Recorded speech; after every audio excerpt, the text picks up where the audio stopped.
Hey, what's up? This is Tyler with Most Simple Guitar Lessons. I'm going to show you how to play a variation of the song Mood by 24K and Iann Dior. It's just going to be power chords.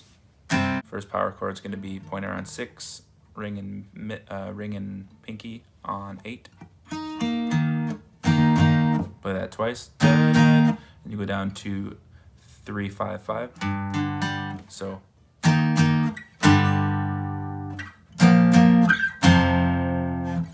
So 6, 8, 8, 3, 5, 5, 6, 8, 8, 1, 3, 3.